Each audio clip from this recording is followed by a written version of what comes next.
don't know if this is a result of the actual tariffs or exactly what's going on. I've heard quite a few different rumors. Maybe you guys have heard some in chat you can let me know of, but USPS has said that packages from China and Hong Kong will be accepted again after a temporary suspension. So we had these packages suspended. The U.S. Postal Service on Wednesday halted in order to suspend incoming shipments from China that threatened to severely disrupt trade between the two major economies.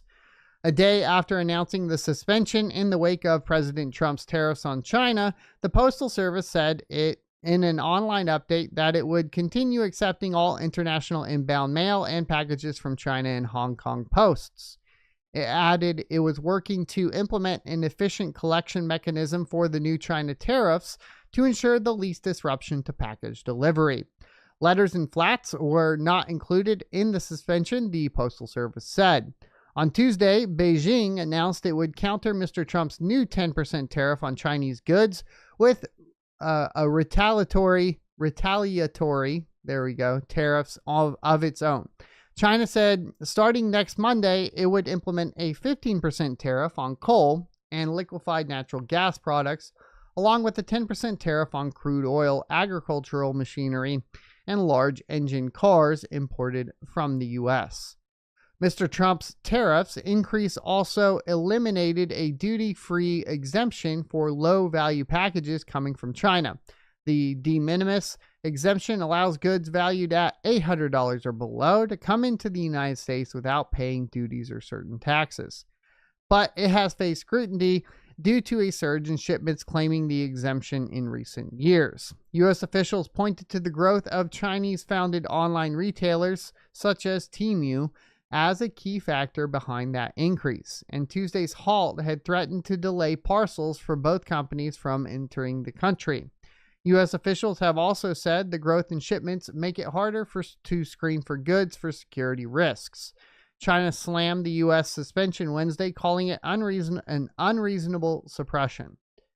As a matter of principle, I want to point out that we urge the United States to stop politicizing trade and economic issues and using them as tools, and to stop the unreasonable suppression of Chinese companies, Foreign Ministry spokesman Lin Jian told a regular press briefing when asked about the development. Mr. Trump says he plans to speak with the Chinese President Xi Jinping in the coming days.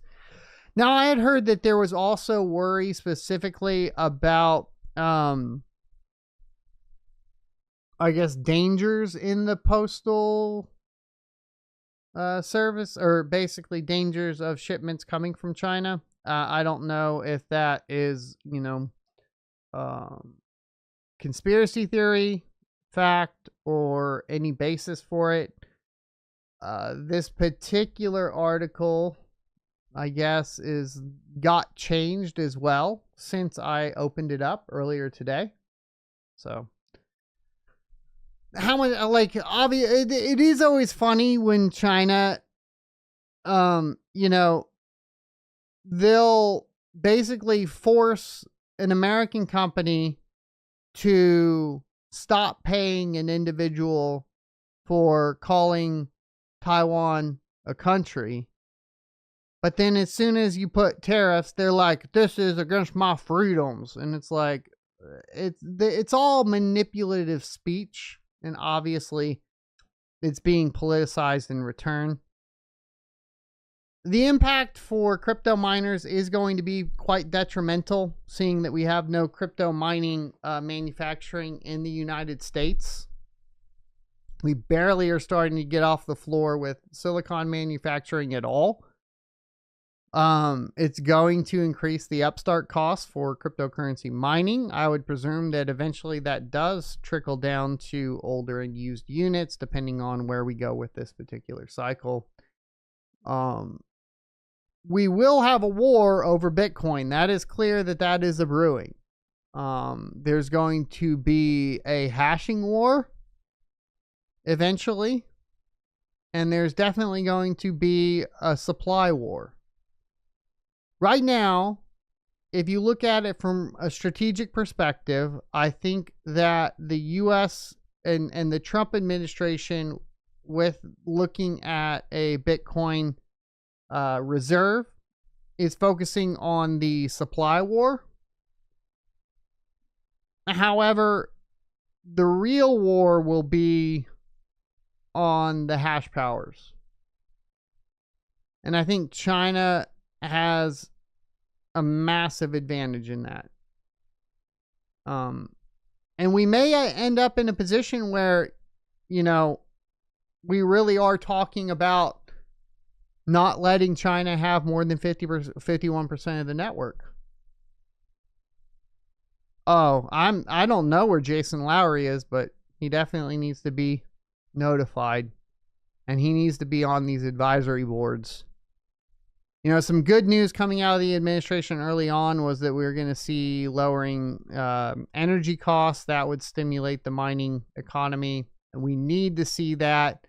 You know, we're going to be going up against, like, basically U.S. side mining corporations are going to be going up against countries. I've been saying this for many, many years. It still looks like that's the path we're going down to me. And it's going to be extremely difficult for private companies to compete with the hash power of a country if they so decide to do so. And if we start seeing Western countries begin to play a supply war of Bitcoin, buying it all up, well, China doesn't even have to buy it all up because they can build the miners to take over the network and never ship or sell to a Western country ever again. I hope you enjoyed this clip from the Crypto Mining Show. If you would like to see more from this particular episode, take a look up here. Don't forget to also subscribe to the channel. And if you want to support me directly, you can go to sonofatech.locals.com and become a member. Thanks for watching, and I will see you next Tuesday.